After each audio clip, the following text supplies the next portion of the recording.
अस्सलाम वालेकुम एवरीवन, क्या हाल चाल है। उम्मीद करता हूँ कि आप सब लोग ठीक होंगे। आज हम बात करते हैं अपनी सेकंड क्लास की। इसमें आप लोगों को क्या पढ़ाया जाएगा? Basic of forex trading part two में टाइप्स ऑफ एनालिसिस। मींस के मार्केट में कितने टाइप्स के एनालिसिस होते हैं और वो कौन कौन से हैं, हमने किन को फॉलो करना है। चलें वो देख लें। सबसे पहले टेक्निकल एनालिसिस, ऐसे एनालिसिस जिससे हम मार्केट की एक्सपेक्टेशन कर सकते हैं कि आने वाले दिनों में मार्केट ने बुलिश जाना है या बिरिश जाना है। ये बहुत अहम बात है कि आप लोगों को पता चल जाना चाहिए कि चार्ट के अकॉर्डिंग आप अपने एनालिसिस मींस के अपनी टेक्निक को यूज करते हुए मार्केट में इन्वॉल्व होंगे और आप लोग अपना अंदाजा लगाएंगे कि आने वाले दिनों में मार्केट ने बुलिश जाना है या बिरिश जाना है। इस तरह के एनालिसिस को हम कहते हैं टेक्निकल एनालिसिस।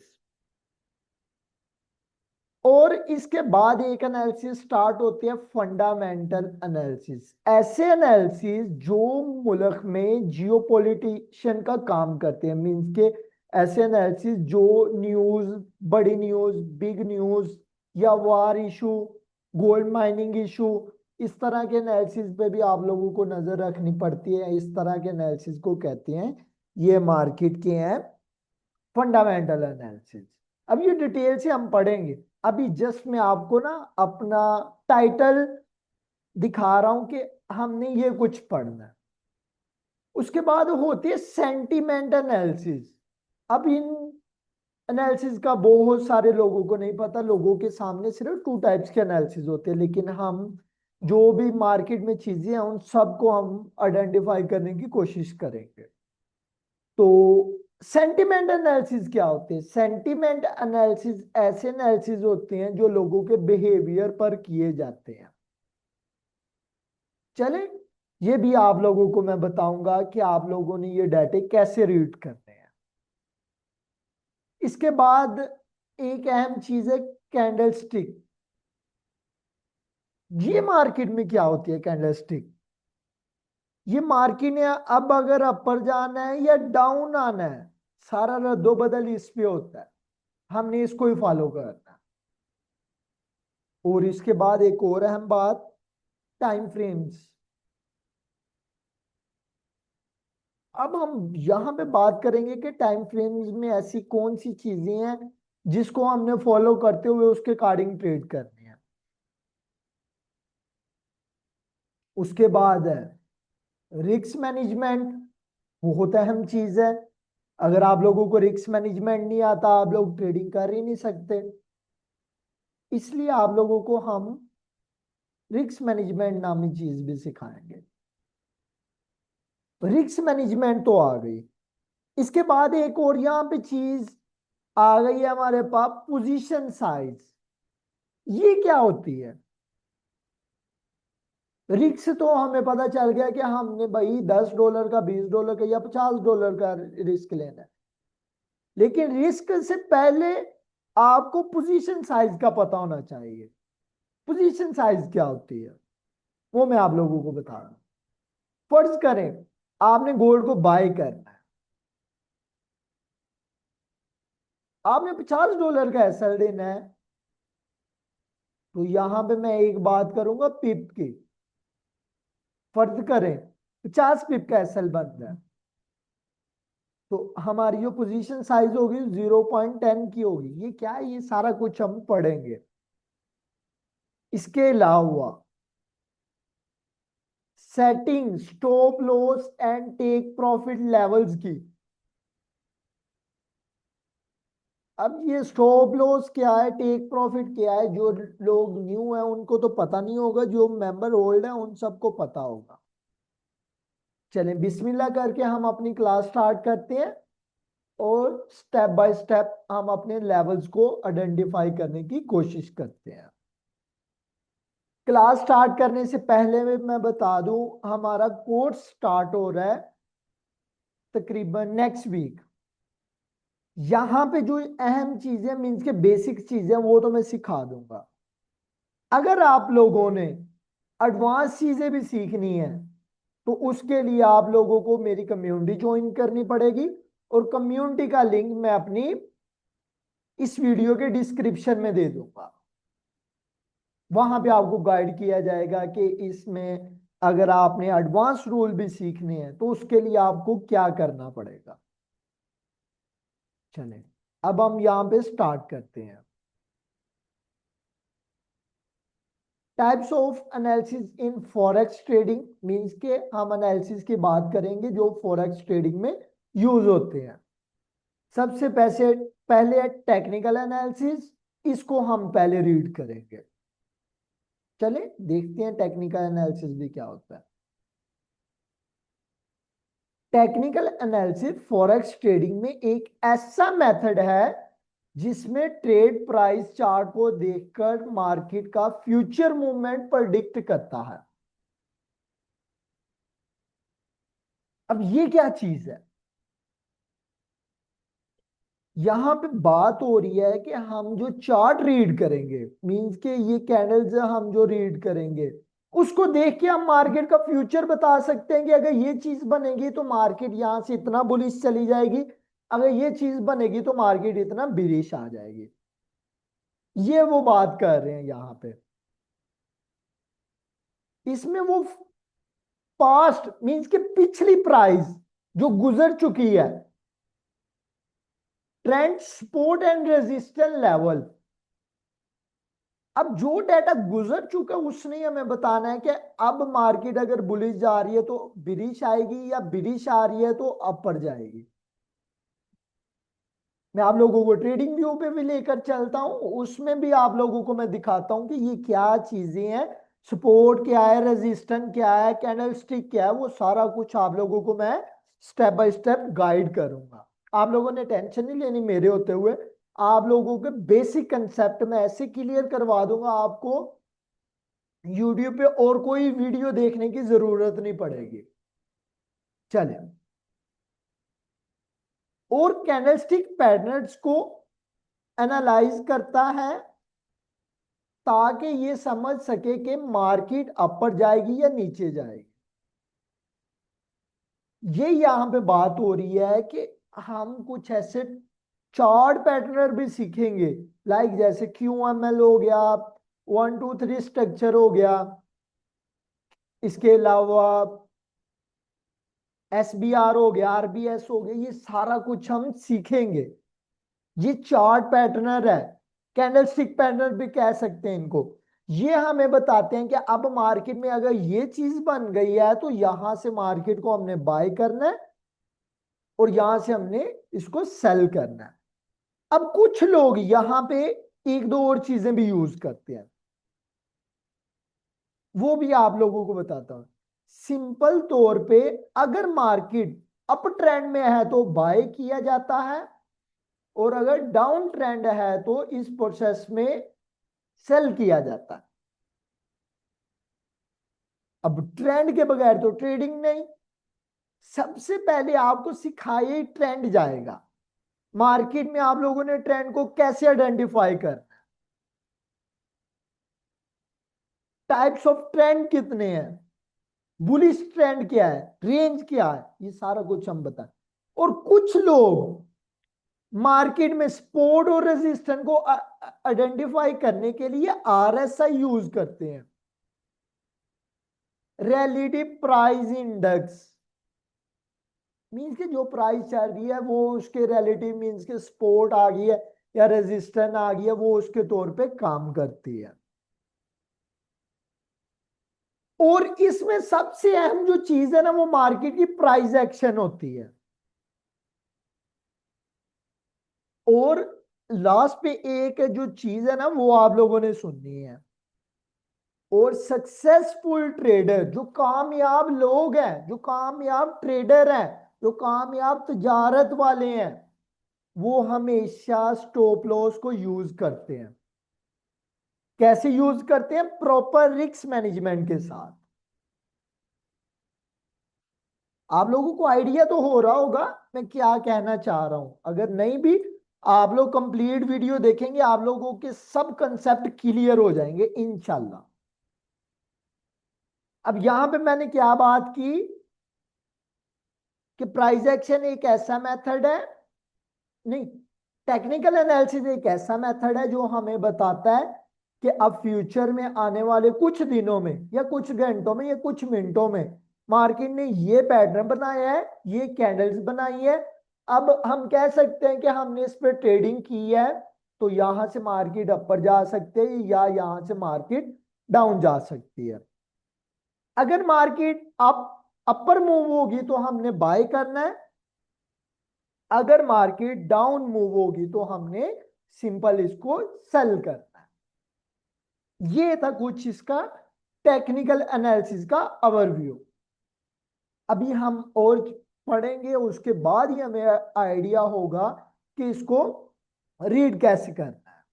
चले अब हम चलते हैं नेक्स्ट, फंडामेंटल एनालिसिस। ऐसे एनालिसिस जो किसी कंट्री में वार इशू, माइनिंग इशू या जियोपॉलिटिकल इशू, इसके अलावा जीडीपी इशू, ये सारा कुछ इसमें ही होता है। चले अब हम इसको भी थोड़ा सा रीड करने की कोशिश करते हैं। फंडा फंडामेंटल एनालिसिस फॉरेक्स ट्रेडिंग में वो मेथड है जिसमें ट्रेडर कंट्री, जैसे आप लोगों को पहले बताया, कंट्रीज की इकोनॉमिक कंडीशन, न्यूज और ग्लोबल इवेंट को देखकर करेंसी की वैल्यू प्रेडिक्ट करता है।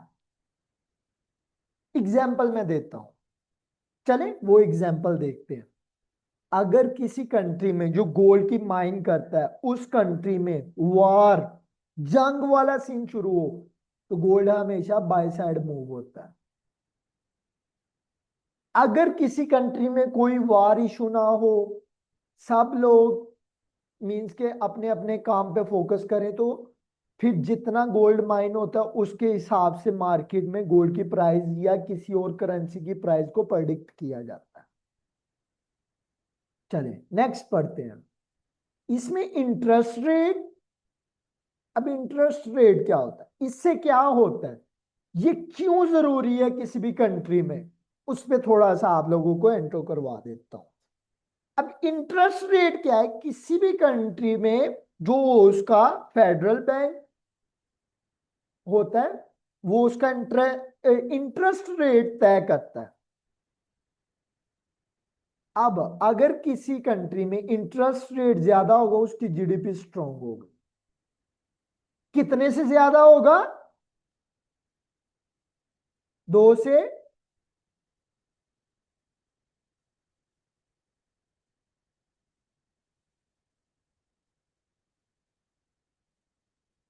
2 से 3.5 तक।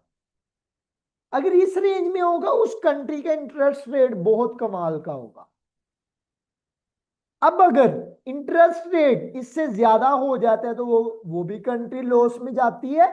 अगर इंटरेस्ट रेट इससे कम होता है तो वो भी कंट्री लॉस में जाती है। अब ये सारी चीजें आगे चल के हम लास्ट वाले लेक्चर में प्रॉपर फंडामेंटल एनालिसिस को रीड करेंगे। अब यहां पे एक और बात है, इन्फ्लेशन, महंगाई।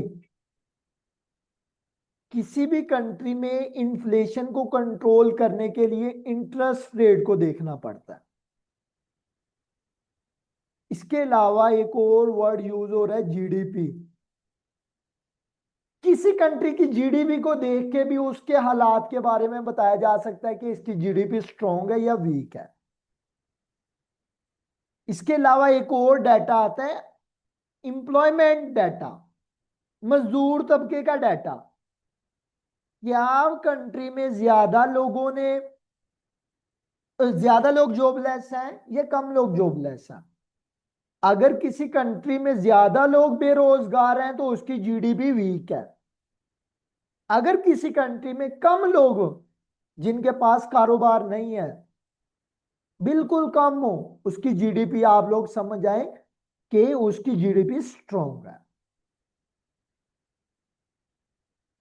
सेंट्रल बैंक, मैंने आप लोगों को जैसे बताया, अमेरिका का बैंक है फेडरल रिजर्व बैंक, यहां पे सेंट्रल बैंक की बात हो रही है, वो ही बैंक है।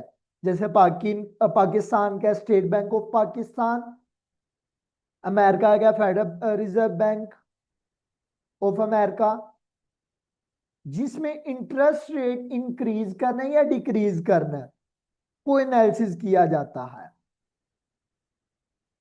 अगर किसी कंट्री की इकोनॉमिक स्ट्रोंग हो तो उसकी करेंसी स्ट्रोंग होती है।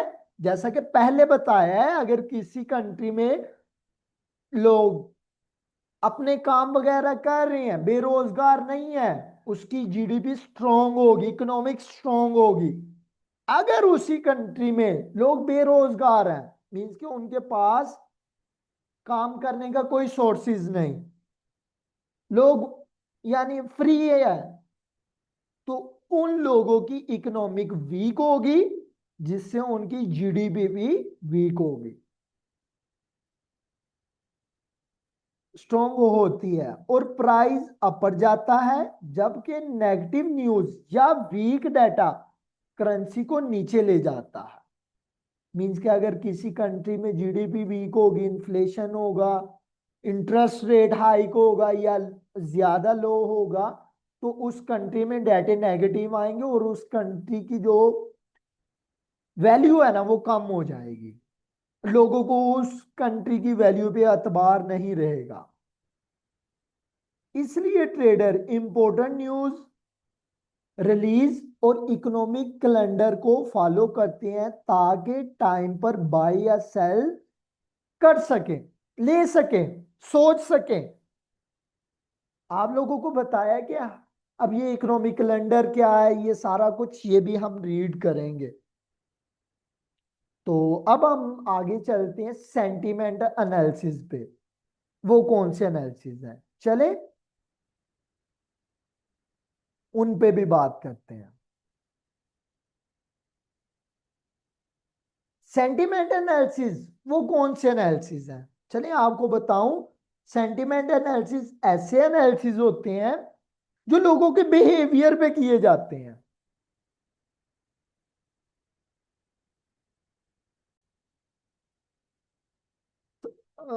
सेंटीमेंट एनालिसिस फॉरेक्स ट्रेडिंग में वो मेथड है जिसमें ट्रेडर ये समझने की कोशिश करते हैं कि मार्केट की ज्यादा लॉन्ग ट्रेड, मींस कि जो इन्वेस्टर है वो लॉन्ग में है, बाय कर रहे हैं या सेल कर रहे हैं, यानी ओवरऑल मार्केट का मूड क्या है, बुलिश है या बिरिश है, इसने अपर जाना है या डाउन जाना है।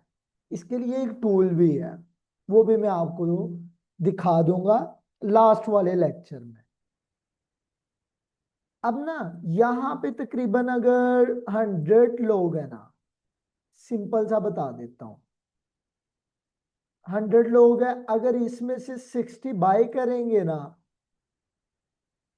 40 सेल, तो मार्केट डाउन मूव होगी। जिस साइड ज्यादा लोग होते हैं मार्केट उस साइड नहीं मूव होती, जिस साइड कम लोग होते हैं मार्केट उस साइड हमेशा मूव होती है। तो ये है सिर्फ सेंटिमेंट एनालिसिस, यानी लोगों के बिहेवियर पे जो ट्रेड की जाती है, इस तरह के ट्रेडिंग को कहते हैं हम, ये मार्केट के सेंटिमेंट एनालिसिस है। तो अब हम आगे वीडियो स्टार्ट करते हैं, बाकी आप लोगों को मैं सेंटिमेंट एनालिसिस समझा दूंगा लास्ट पे।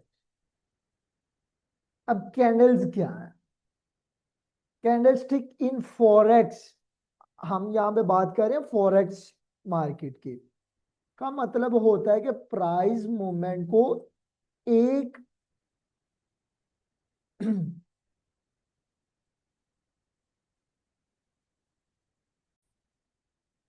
रियल फॉर्म में देखना, मीन्स कि एक हकीकी फॉर्म में देखना, बसरी फॉर्म में देखना। हर कैंडलस्टिक एक स्पेसिफिक टाइम पीरियड जैसा कि 1 मिनट, 1 आवर, 1 डे का डाटा शो करती है, जिसमें 4 चीजें होती है। ओपन, शुरू प्राइस, आपको मैं दिखाऊंगा अभी। ओपन, शुरू प्राइस, क्लोज, एंड प्राइस, जहां पे मार्केट की कैंडल क्लोज हुई है। हाई, जो मार्केट की ये कैंडल है ना, यहाँ पे एक कैंडल भी बना देता हूं मैं। ये है ना,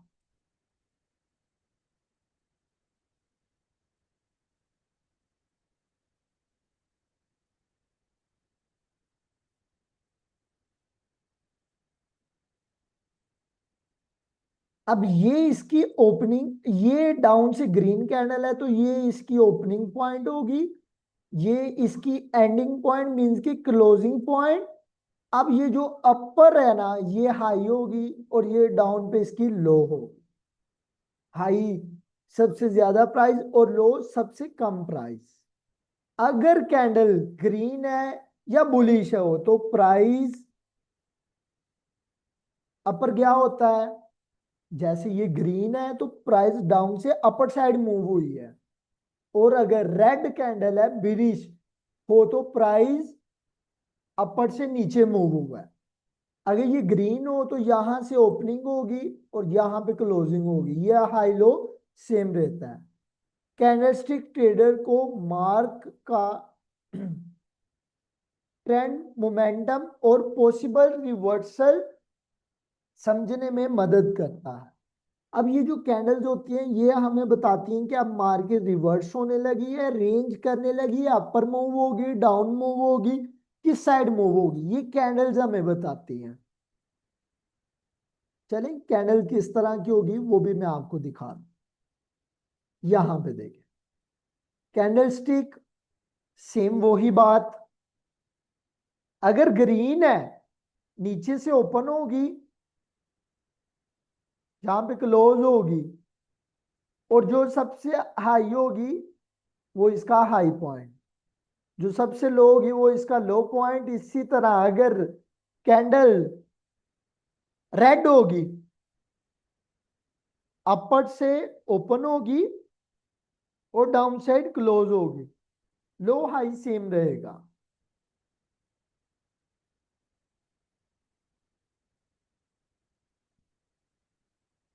अब यहां पे एक चीज नोट करें, आप लोगों का ट्रेडिंग स्टाइल क्या है, आप कौन से टाइम फ्रेम के अकॉर्डिंग ट्रेड कर रहे हैं।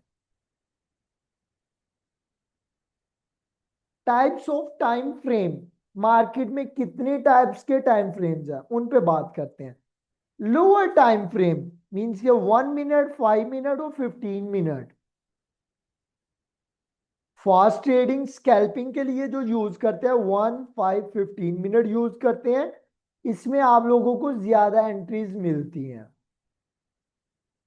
रिस्क भी ज्यादा होता है, और आप लोगों के जो सिग्नल है ना मीन्स कि आपने जो एक्सपेक्टेशन की है वो भी आपके गलत ज्यादा होते हैं।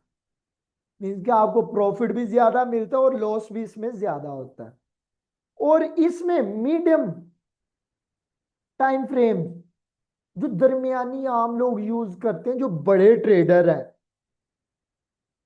ये आ जाते हैं इंट्राडे में।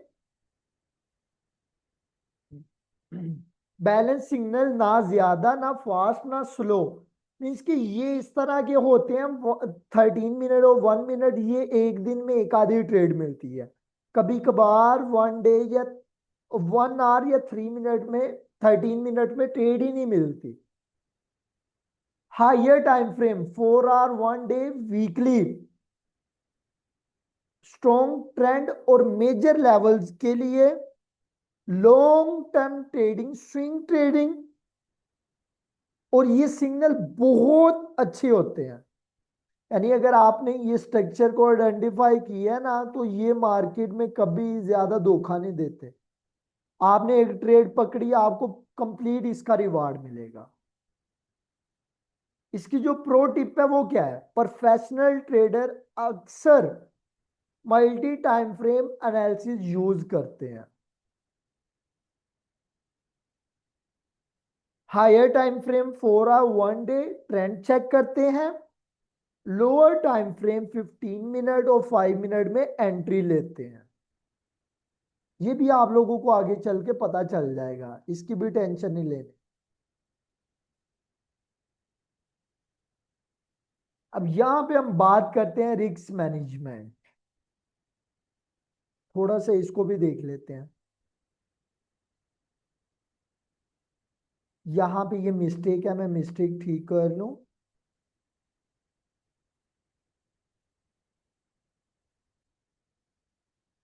यहाँ पे मिस्टेक थी, वो मैंने ठीक कर लिया। पोजीशन साइज क्या होना चाहिए, रिस्क साइज क्या होना चाहिए, सेटिंग एसएल और टीपी क्या होने चाहिए। अब पोजीशन साइज क्या है वो आप लोगों को बता दूं। अगर आपने बाय करना है,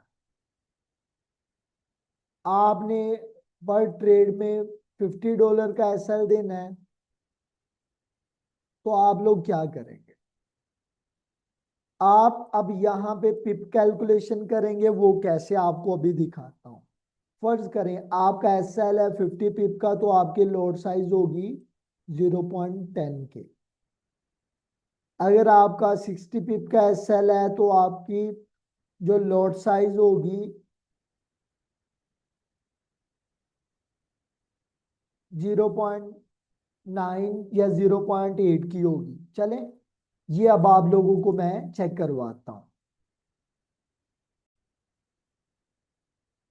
चले, ये आपने ना, एक वेबसाइट है माई एफ एक्स बुक, ये आप लोगों ने ओपन कर लेनी है। और इस तरह का आपके सामने एक कैलेंडर शो होगा। अब आप लोगों ने क्या करना है, आपके पास डॉलर पड़े होंगे, यहाँ पे मैं ज्यादा गोल्ड पे ट्रेड करता हूं, तो मैं यहाँ पे गोल्ड ओपन कर लूंगा।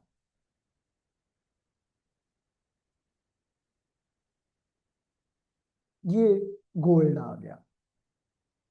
पेमेंट आपकी जिसमें भी है, लाइक और यूएसडी में है, कैड में है, सीएचएफ में है, यूरो में है, जीबीपी में है, जेपीवाई में, एनजेड में, डी में है, जिसमें भी है। लाइक हमारी पेमेंट यूएसडी में, तो यूएसडी लिखेंगे।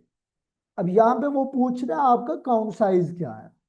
लाइक मैं यहाँ पे लिख देता हूँ, मेरा ना 5000 का अकाउंट है।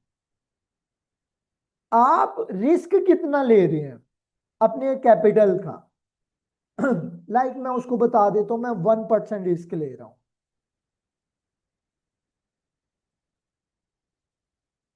तो वो पूछ रहे हैं कि आपका स्टॉप लॉस कितने पिप का है। फर्ज करें मैं बता रहा हूँ 50 पिप का एसएल है।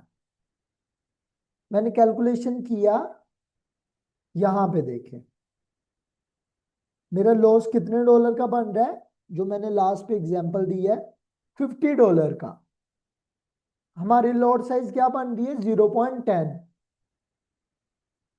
यहां पे अगर मैं बता देता हूं मेरा एसएल है 60 पिप का, तो लॉट साइज क्या बनी 0.08।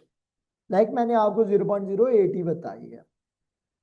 फर्ज करें मैं कह देता हूं कि मेरा एसएल बन रहा है 100 पिप का, तो मेरी लॉट साइज क्या बनेगी 0.55 की, 0.05 की।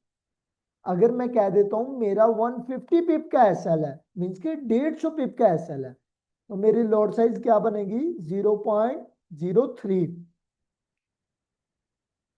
इसके अकॉर्डिंग आप लोगों ने ना अपना एसएल और टीपी सेट करना है। चले, अब आपको मैं लेकर चलता हूं ट्रेडिंग व्यू पे।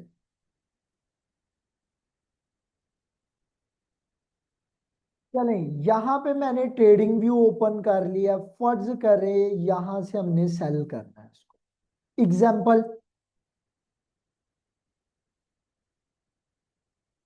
इस जोन से हमने इसको सेल करना है। अब यहां पे हम पिप कैलकुलेशन करेंगे, ये बन रही है 72 पिप। अगर 72 पिप बन रही है, अब यहां पे हम अपना लॉस देखेंगे, लॉट साइज देखेंगे क्या बनेगी। अगर 72 पिप का एसएल है तो हमारा टेक प्रॉफिट कितना होना चाहिए 144 का। ये रिस्क मैनेजमेंट, जितना आप लॉस ले रहे हो उससे ज्यादा का आपका टेक प्रॉफिट होना चाहिए। चलें, अब 72 के अकॉर्डिंग देखते हैं हम।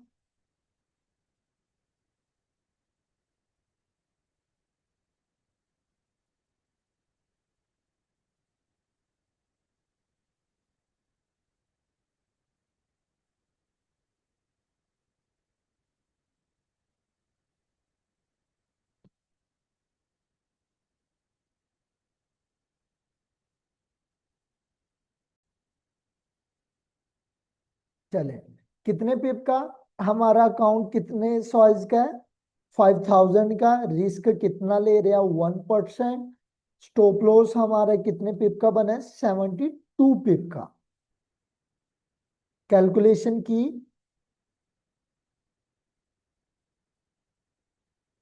हमारी लॉट साइज क्या बनी, 0.7 की। एसएल हमारा कितने डॉलर का है, यहां पे चेक करें, $50 का। टेक प्रॉफिट हमारा कितने का बनेगा, $100 का।